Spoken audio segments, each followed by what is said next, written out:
आज हम इस वीडियो में आपको संगम प्रयागराज, जो कि प्रयागराज में संगम स्थित है, जहाँ पे गंगा मैया तीनों बहन का मिलन होता है, वहाँ पे एक चमत्कारी मंदिर है जो कि लेटे हुए हनुमान जी के नाम से जाना जाता है। और बहुत लोगों के मन में ऐसा होता है कि हनुमान जी लेटे क्यों हैं। आज हम आपको इस वीडियो में बताएंगे हनुमान जी क्यों लेटे हैं।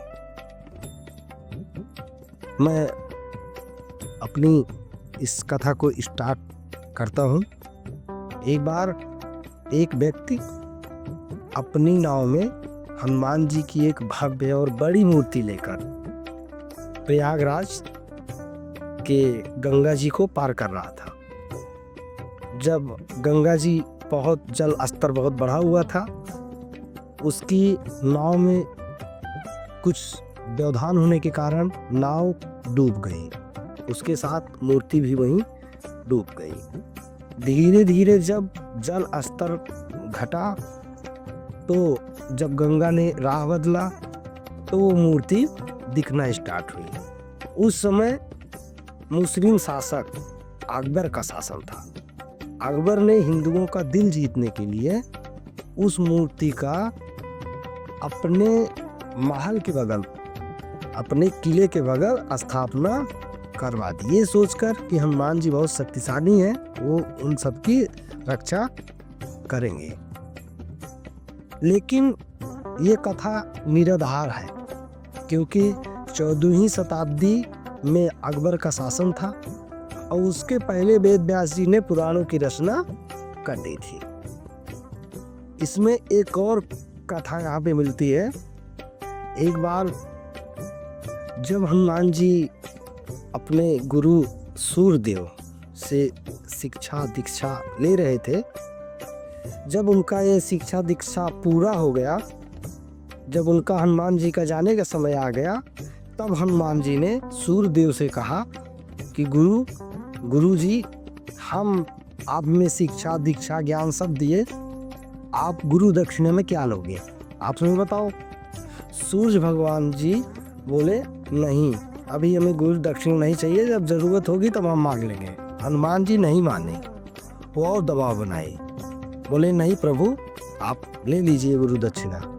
तब सूर्यदेव जी ने कहा कि अयोध्या में राजा दशरथ पुत्र श्री राम, पत्नी सीता, भाई लक्ष्मण के साथ पिछले प्रारब्ध के कारण वन को भोग कर रहे हैं, उनको कोई दिक्कत ना हो, कोई परेशानी ना हो, उनकी रक्षा आपको करनी है, मुझे गुरु दक्षिणा में यही चाहिए।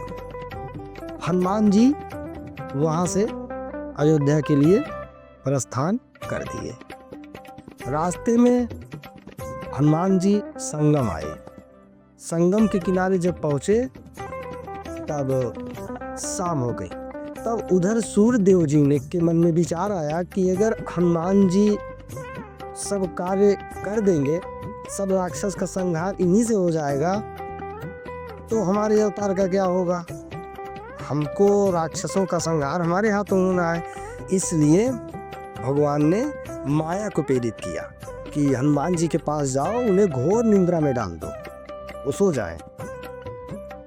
तब इधर हनुमान जी संगम के किनारे शाम में आ गए थे, माया भी पीछे पीछे आई।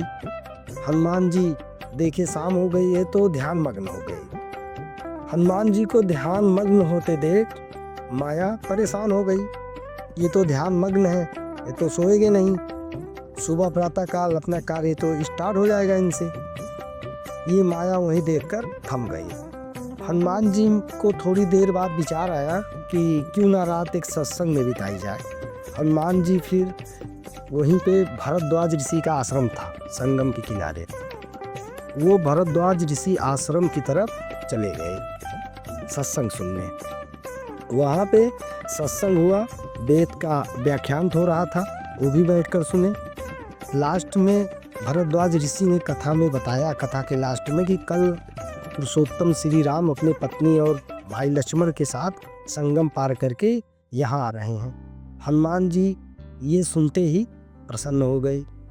प्रसन्न हो गए। उन्होंने अयोध्या जाने की त्याग दी कि अब नहीं जाना है। उन्होंने निर्णय लिया कि संगम के किनारे ही बैठकर श्री राम का इंतजार मैं करूँगा। हनुमान जी संगम के किनारे फिर पहुँच गए। वहाँ पे हनुमान जी थके हुए थे, उनको थोड़ा नींद आया। उधर माया को मौका मिल गया, माया ने उन्हें घोर निद्रा में डाल दिया। उधर श्री राम आए पत्नी सीता भाई लक्ष्मण के साथ। हनुमान जी को सोते हुए देख प्रभु श्री राम ने उन्हें वरदान दिया। बोले, लेटे हुए हनुमान जी का जो भी व्यक्ति दर्शन करेगा, मैं उसे उस दर्शन मात्र से ही प्राप्त हो जाऊंगा और उस व्यक्ति का भूत प्रेत व्याधा कोई कष्ट का शिकार वो नहीं होगा। ये अमोघ वरदान देकर श्री राम भरद्वाज ऋषि के आश्रम से होकर अच्छे वट का दर्शन करते हुए अपने मार्ग पे चले जाते हैं। उधर जब सुबह हुई तब सूर्य देव ने देखा कि हनुमान जी जल में डूबे हुए हैं।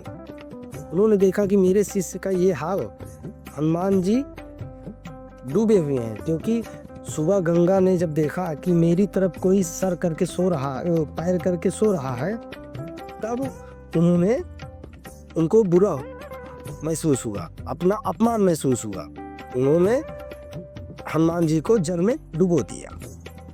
सूर्य जी जब देखे उन्हें बुरा महसूस हुआ, वो गंगा मैया को क्रोधित होकर श्राप दे दिए कि जाओ गंगा, आप मैली हो जाओ और आप मरे हुए से भी धोने वाली हो जाओ। इससे गंगा मैया को मैली होने से पूरे देवी देवता जितने भी थे, जितनी भी पूजाएं पाठ होती थी, सब में व्यवधान प्रकट होने लगा।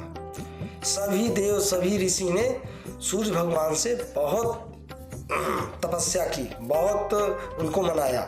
फिर जाके सूर्य भगवान ने गंगा मैया को वरदान दिया कि मेरी किरण निकलते ही आपका जल एकदम शुद्ध हो जाएगा और इस जल से जो भी पूजा पाठ इत्यादि होगा वो ज़्यादा ही फल देने वाला होगा। गंगा मैया को ये आशीर्वाद दिए। उधर हनुमान जी को गंगा मैया ने बोला कि आप चैत मास में प्रभु की सेवा में उपस्थित हो जाएंगे। उधर हनुमान जी चले गए किष्किंधा सेवा में। ये लेटे हुए हनुमान जी की बहुत रोचक कहानी है। फिर उनकी मुलाकात श्री राम से होती है। फिर जब वो लंका जीतकर वापस आते हैं सीता मैया को लेके, तो फिर से प्रयागराज वापस आते हैं और हनुमान जी बहुत थके हुए होते हैं। वहाँ पे उन्हें फिर से निंद्रा आ जाती है। तो सीता मैया ने भी आशीर्वाद दिया। माता जानकी ने बोला कि लेटे हुए हनुमान जी को जो सिंदूर चढ़ाएगा उसको प्रभु की प्राप्ति होगी। हनुमान जी को ये आशीर्वाद मिला। इसलिए हनुमान जी की ये भव्य मूर्ति, लेटे हुए हनुमान जी इस प्रकार से लेटे हुए हैं। और जो भी यहाँ दर्शन करने आते हैं हनुमान जी का दर्शन करते हैं। सीता मैया ने ये भी बोला कि जो भी गंगा स्नान करके आपका दर्शन करेगा, आपको सिंदूर, हनुमान जी को सिंदूर चढ़ाएगा, उसे बहुत ही ज़्यादा आशीर्वाद प्राप्त होगा, उसे हमारी कृपा होगी, हमारी कृपा उस व्यक्ति पे हो जाएगी। और जब फिर अकबर जो अपने उसका किला मूर्ति के बगल में है, क्योंकि ये मूर्ति जो है दक्षिण मुखी है, इसका मुख दक्षिण में है, ये 52 फुट लंबी है, 5-7 फुट नीचे है धरातल की तरफ।